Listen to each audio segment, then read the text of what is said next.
What could Spain, France, Portugal, Mexico, Venezuela, Peru, and Ecuador have in common? I won't let you think too long. Bullfighting is still permitted in some areas of these countries. It's a painful and brutal sport, and hopefully, it will be banned soon as it has been in many other regions. The topic of bullfighting brings us to another very important point, the widespread belief that bulls are angered by the red cloth the matador holds. We've always heard that the red color irritates and drives the bull crazy, but the truth is, this information is incorrect. Bulls are not bothered by the red color because they are colorblind and cannot see red. What provokes the bull is the matador's movements and the challenge, not the color. In short, if the matador made the same movements with a cloth of yellow or purple, the bull would still charge at it.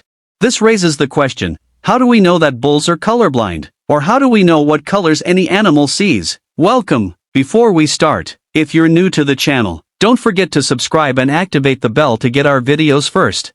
Before we answer that question, we first need to understand how we, as humans, see, since we are similar to other creatures in the way we see. People used to think that our eyes were the source of vision without any external factor. But over time, we learned and understood more about ourselves, our bodies, and nature around us. We found out that our eyes need light to see. To see any object, light must first fall on it and then reflect into our eyes so we can see it. The reflected light enters our eyes and reaches a transparent part called the retina. The retina has millions of light-sensitive points called photoreceptors, which, when light hits them, sends signals to the optic nerve and then to the brain, which translates the incoming light into images. This is the general concept of vision.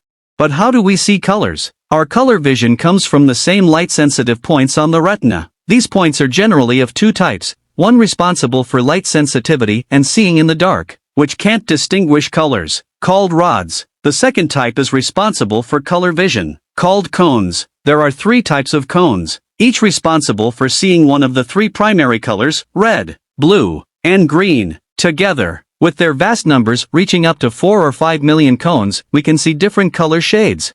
Now, how do we see objects in different colors? The idea is that white light, or visible light, is actually not white but a combination of 7 colors, which are the colors of the spectrum that form a rainbow. When light falls on an object, the object absorbs some of the light and reflects only a part of it. The reflected part is the color we see. So if you look at a red apple, it means the apple has absorbed all the light except the red part, which it reflects.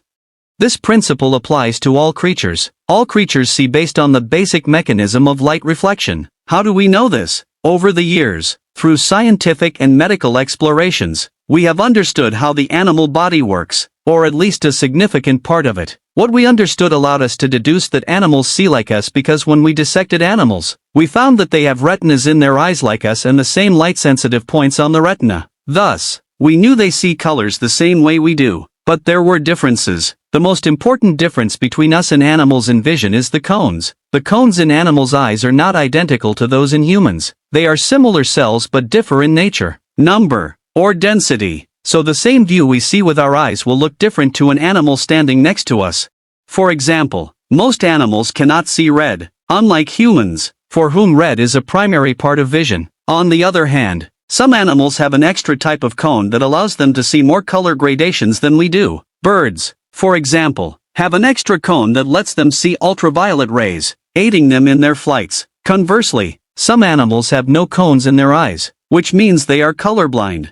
Finally, a study conducted at George Mason University in Virginia involved researchers creating a special camera that mimics animal vision. The camera captures scenes in 4 different color channels: red, green, blue, and ultraviolet. It processes the images from each channel separately and then combines them to give us an approximate picture of how any chosen animal sees. Although the accuracy is at most 90%, it's better than nothing.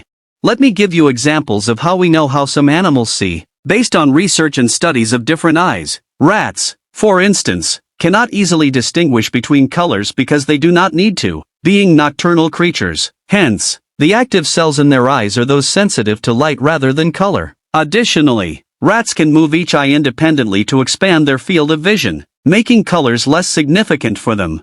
Dogs have a wider field of vision than humans but cannot see many colors. They see the world in shades of brown, blue, and yellow. On the other hand, geckos can see colors with much more precision than humans, even in the dark, because they have many more cones in their eyes. Horses have a wider field of vision than humans, which helps them as they live in wide spaces, but their color vision is limited, mostly in shades of gray. Lastly, cats have a great ability to see in the dark, needing only 1/6 of the light humans need to see. However, they cannot see colors with the same accuracy humans can. Bulls, like most animals, cannot see red as we do, so it is unlikely that the red color irritates them. But since every rule has exceptions, a study published in the famous Science magazine indicates that 13 species among 3 fish families living at depths ranging from 400 to 1200 meters below the sea surface can see colors with the type of cells called rods, which we said are only supposed to detect light intensity and have nothing to do with colors. Unfortunately, we don't have a mechanism to see as they do, so we cannot determine exactly what and how they see. That's it, we're done. Who reached here? Those who did. You're the best. Give us a like before you leave so we know how many reached the end. Don't forget, if you have any questions that come to you in the middle of the night and puzzle you, write them in the comments below the video so we can answer them. Goodbye.